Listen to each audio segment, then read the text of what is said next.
तो स्वागत है आप सभी का हमारे चैनल स्टडी फॉर एसएससी में। गाइस आज का वीडियो बहुत इंपॉर्टेंट रहने वाला है आप लोगों के लिए। आरआरबी एनटीपीसी एग्जाम, इसकी तैयारी आप लगभग पिछले 2 साल से कर रहे हो, साथ ही साथ इंतजार भी कर रहे हो। फॉर्म फिल किया, एग्जाम पोस्टपोन होते होते फाइनली अब एग्जाम होने वाला है। आज अगर आप ये वीडियो देख रहे हो तो आने वाले 4-5 दिनों में आपका एग्जाम शुरू हो जाएगा।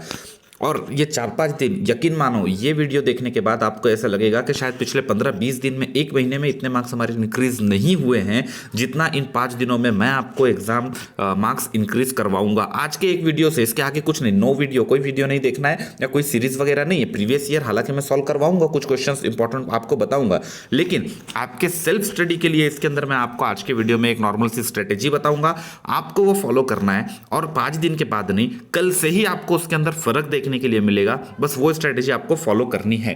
एग्जाम पैटर्न वगैरह ये आपके सामने है, इस पे हम लोग थोड़ी देर बाद डिस्कशन करेंगे। जो ऑफिशियल टॉपिक्स है, सिलेबस है, वो आप लोगों को पहले मैं एक एक करके बता देता हूं। चैनल के पहले अगर आप लोगों ने सब्सक्राइब नहीं किया है तो सब्सक्राइब कर लें, बेल आइकन का बटन जरूर दबाएं, उसी से आपको हमारे हर नए वीडियो का नोटिफिकेशन टाइम टू टाइम मिलता रहेगा। ठीक है, तो वीडियो आपको पूरा कंप्लीट करना है। पहले मैं नॉर्मली आपको सिलेबस बता रहा हूं, उसके बाद पूरा अपन टाइम कैसे मैनेज आपको करके चलना है और क्या स्ट्रेटेजी अभी से फॉलो करनी है। अगर 4-5 दिन बाद भी आपका एग्जाम है तो, या 2 दिन बाद है तब भी, क्योंकि जब जागो तभी से सवेरा। बहुत से बच्चे होते हैं पूरा के पूरा उन्होंने पढ़ाई की हुई होती है, लेकिन एंड टाइम पे फ्रस्ट्रेशन में आ जाते हैं या किसी तरह से जंबल हो जाता है दिमाग में कि क्या पढ़ूं, रिवाइज नहीं हो पाता है, तो सारी प्रॉब्लम होती है। अब आपके सामने टॉपिक्स दिख रहा है, चलो ये मैथ्स का टॉपिक है। ओके, सबसे पहले number system, decimal, fraction, LCM, HCF, ratio and proportion, percentage, mensuration, time and work, time and distance, simple and compound interest, SI CI बोलते हो आप लोग शॉर्ट में, profit and loss, elementary, algebra, geometry, trigonometry, static etcetera. अब इसमें से आप मुझे ये बता दो कि ऐसा कौन सा टॉपिक है जो टॉपिक के बारे में पहले आपने नहीं सुना है या पहले आपने नहीं पढ़ा है। तो अब जो आपके पास 4-5 दिन एग्जाम के लिए बचे हुए हैं, तो आप क्या पढ़ने वाले हो इसमें से?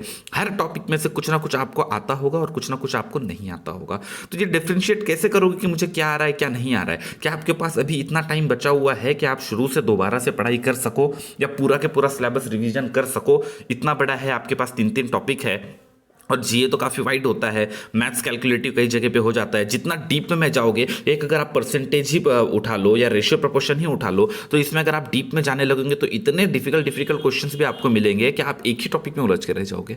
तो आपको आज यहाँ क्या पढ़ना है, किस तरह से स्ट्रेटेजी फॉलो करनी है कि आने वाले कुछ दिनों में आपके मार्क्स अगर यहाँ पर अभी 70-80 आ रहे हैं तो वो 90 के ऊपर कैसे चले जाए। आप ये भी 50-60 में खेल रहे हो तो 80 के आसपास कैसे चले जाओ। इस चीज़ पे आपको फोकस करना है कि आखिरी के इन दिनों में हम कैसे ग्रो करेंगे। तो ये मैथ्स का सिलेबस मैंने आप लोगों को बता दिया है। नेक्स्ट है आपका जनरल इंटेलिजेंस एंड रीजनिंग, आपको दिखा रहा है analogy, completion of number and alphabetical series, coding decoding, mathematical operation, similarities, relationships, analytic reasoning, silogs, jumble, Venn diagram, puzzle, data sufficiency, statement conclusion, statement course of action, decision making, maps, interpretation of crafts. इसके अंदर भी जितने topics है, सारे topics आपने सुने हुए हैं, कहीं ना कहीं पढ़े हुए हैं। वही चीज़ है कि आता हमको इसमें सब है और सब में से कुछ ना कुछ नहीं आता है, तो बस वही चीज़ ढूंढनी है, निकालनी है, क्या नहीं आता है वो हमको पढ़ना है। और वो कैसे आपको पता चलेगा, चुटकी बता से मैं ट्रिक बताऊंगा आपको पता चल जाएगा कि आपको कौन सी चीज़ इसमें से नहीं आती है। और साथ ही साथ आपका कॉन्फिडेंस भी बूस्ट हुआ रहेगा एग्जाम के पहले तक, क्योंकि सबसे ज़्यादा जो कुछ आपने थंबनेल में देखा था वो था सबसे ज़्यादा आपका मैटर क्या करता है, टाइम मैनेजमेंट। किस तरह से आपको जो ये 90 मिनट्स मिले हैं इसको मैनेज किस तरीके से करते हो, ये आप लोगों के लिए सबसे ज़्यादा इंपॉर्टेंट है। क्योंकि अगर भले ही आपको सब कुछ आता रहे और आप 120 मिनट की आपके अंदर कैपेसिटी हो कि मैं पूरे 100 क्वेश्चन कर लूँगा, लेकिन आपके पास 120 मिनट नहीं है, आपको भले ही कम आता हो और वो जितना भी आता हो उसको 100% एग्जाम पेपर पे आप कैसे उतारोगे, उस चीज़ के लिए आपको क्या करना पड़ेगा वो मैं आज के वीडियो में आपको बताने जा रहा हूँ। तीसरा आपका जो टॉपिक है जनरल अवेयरनेस का, यहाँ पर आपका पूरा जीए आपको देखने के लिए मिलेगा, चाहे साइंस हो, चाहे हिस्ट्री हो, चाहे ज्योग्राफी हो। और सबसे ज़्यादा जो होता है वो करंट जीके आपको नीचे दिखाई दे रहा है, करंट जीके।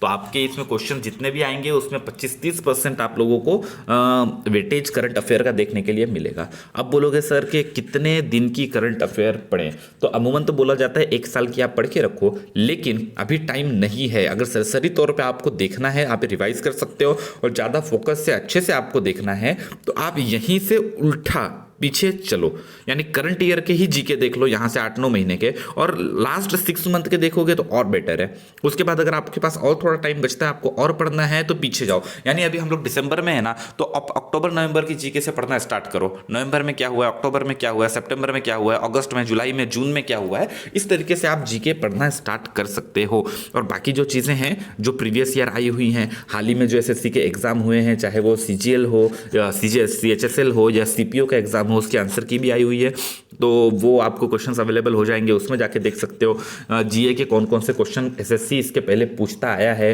या रेलवे में पहले किस तरह के क्वेश्चन, स्टैटिक के जो कॉमन डांसिंग वगैरह के क्वेश्चन होते हैं, स्पोर्ट्स के प्लेयर के क्वेश्चन होते हैं, वो किस तरह से आते हैं, वो वहाँ से जाके आप लोग पढ़ सकते हो। अभी आता हूँ मैं, आपका जो एग्ज़ाम पैटर्न है वो पैटर्न आप लोगों को शो करता हूँ। ये आपका सब कुछ निर्भर है आपकी 2 साल की मेहनत इसी पे।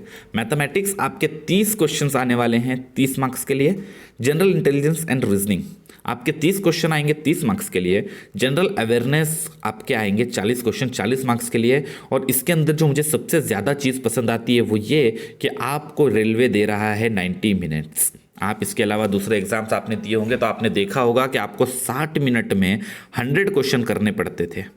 अगर वो एग्जाम्स आपने भी दिए हुए हैं बैंकिंग वगैरह के, तो आपको यहाँ पर 30 मिनट ये बहुत बड़ा बेनिफिट होगा। क्योंकि जब यहाँ 60 मिनट में, क्योंकि वो ग्रेजुएशन लेवल का एग्जाम हुआ करता था या हुआ करता है अभी भी, और वहाँ भी बच्चे 80-80 अटेम्प्ट करते हैं 60 मिनट में, तो आपके पास 30 मिनट एक्स्ट्रा है और इतना ज़्यादा डिफिकल्ट एग्जाम नहीं आएगा। तो ये आपके लिए एक पॉजिटिव न्यूज़ है। तो बस आपको करना क्या है, यहाँ पे टाइम को मैनेज करना है। अब आपका टाइम किस तरीके से मैनेज होगा, ये सबसे बड़ा क्वेश्चन। सबसे पहले जब आप अपने एग्जाम पैटर्न को देखो, अब आपको सिलेबस नहीं देखना है, कुछ नहीं करना है। सरसरी तौर पे मैंने आपको दिखाने का मकसद यही था कि आप जब उस सिलेबस को पढ़ोगे तो आपको पता चलेगा कि भाई सर हमने तो सब कुछ ये सब पढ़ा हुआ है, हमको ये सब कुछ आता है, फिर भी हमारे मार्क्स नहीं बन रहे हैं, कहीं ना कहीं हम चूक जा रहे हैं। तो ऐसा वो क्वेश्चन आ जा रहा है जिसका सॉल्यूशन हमको नहीं पता था, इस तरह से हमारे मार्क्स कम हो रहे हैं। तो कौन सा टॉपिक पढ़ें हम लोग, तो वो आपको अब यहाँ पे पता चलेगा कि कौन सा टॉपिक आपको पढ़ना है। सबसे पहले आप पैटर्न को ध्यान से देखोगे, आप ये देखोगे कि आपके पास है 90 मिनट्स। सबसे पहले आप इसमें टाइम डिवाइड करोगे कि मुझे इसमें कितने देर में ख़त्म करना है।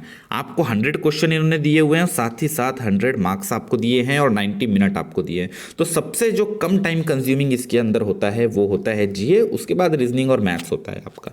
तो जीए के जो ये आपको 40 मार्क्स 40 क्वेश्चन मिलने वाले हैं, यहाँ पर आपको मुझे नहीं लगता कि 30 से 40 सेकेंड से ज़्यादा मैक्सिमम वक्त, क्योंकि आप जीए पढ़ोगे 5 सेकंड में क्वेश्चन पढ़ोगे, अगले 2-4 सेकंड में आप आंसर टिक करोगे। कहीं पर आपने को सोचने का चांस या ज़रूरत पड़ गया तो वहीं पे आपको 30-40 सेकंड इन्वेस्ट होंगे। फिर भी आपका टारगेट ये रहेगा कि यहाँ पर आपको 15 से 20 मिनट के अंदर ये आप ख़त्म कर दो। जनरल अवेयरनेस, अगर आपके ये 40 क्वेश्चन 30 सेकंड भी आपने ले लिए एवरेज, ऑन एन एवरेज, तो भी आपको 20 मिनट लगने वाले हैं। तब भी आपके पास 70 मिनट रिमेनिंग बचते हैं। आपने बहुत सर से पूछा होगा या देखा होगा, लोग बोलते हैं 10 से 12 मिनट में जीए कर लो, मैं आपको 20 मिनट दे रहा हूँ। कोई प्रेशर अपने ऊपर लेने की ज़रूरत नहीं है।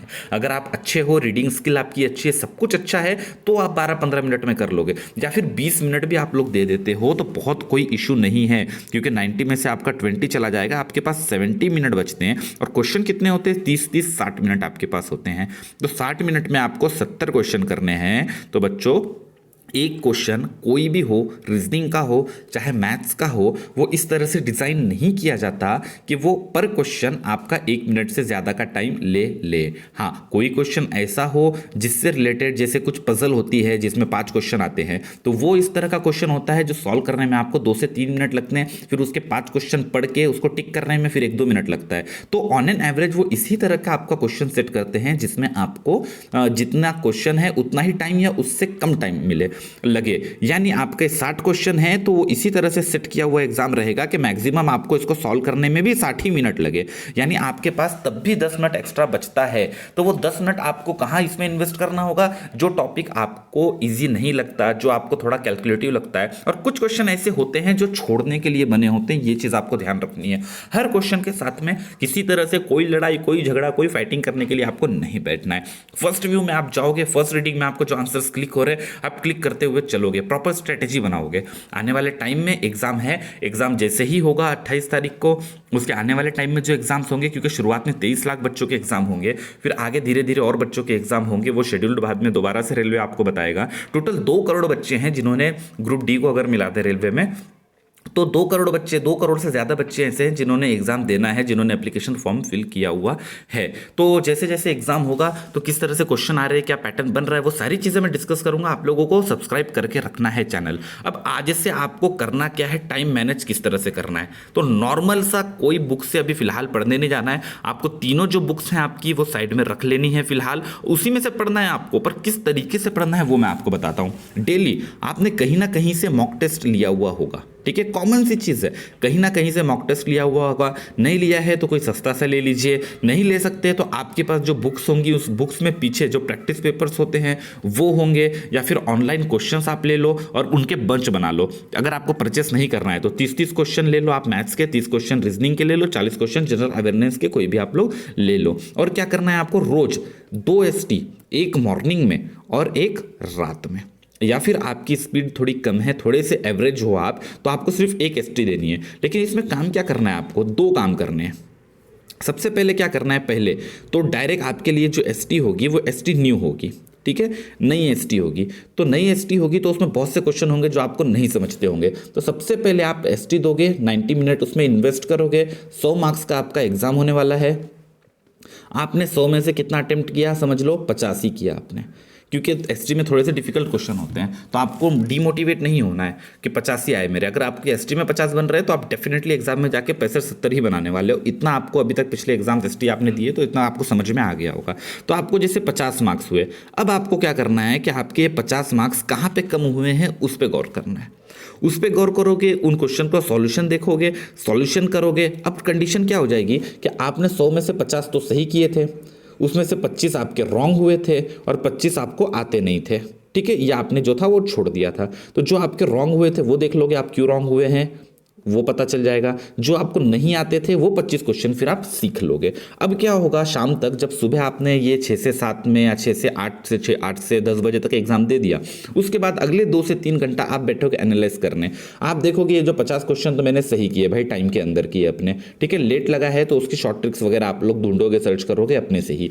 ये सेल्फ स्टडी कैसे करनी है वो मैं आपको बता रहा हूँ, जो फॉलो करना है। उसके बाद देखोगे जो 25 क्वेश्चन मैंने गलत किए, मैंने कहाँ गलती की है, फिर आप उसको सही करोगे। और जो 25 क्वेश्चन गलत हुए, जैसे रीजनिंग में आपका सिलॉक्स गलत हो गया, तो जिस टाइप का वो क्वेश्चन था उस टाइप के आप 10-15 क्वेश्चन फिर बुक में से ढूंढ के सॉल्व करोगे। ये आपकी स्ट्रेटेजी रहेगी। मैथ्स में देखोगे आपने मेरा परसेंटेज रॉन्ग हो गया, तो भाई परसेंटेज तो मैंने पढ़ा है, तो ये किस टाइप का क्वेश्चन था जो मेरे से रॉन्ग हो गया। क्या मेरी घाई की वजह से रॉन्ग हो गया, जल्दबाजी की वजह से रॉन्ग हुआ, या फिर मुझे ये कॉन्सेप्ट नहीं आता था। तो वो कॉन्सेप्ट नहीं आता था तो आपको पता चल गया कि हाँ मुझे परसेंटेज का ये पर्टिकुलर कॉन्सेप्ट नहीं आता। लेकिन अगर अभी आप याद करने के लिए बैठोगे तो आपको बिल्कुल पता नहीं चलेगा कि परसेंटेज में आपको कौन सा कॉन्सेप्ट नहीं आता है। जब प्रैक्टिकली आप उतरोगे ऑन पेपर ऑन एग्जाम, तब आपको पता चलेगा कि आपके अंदर क्या कमी है।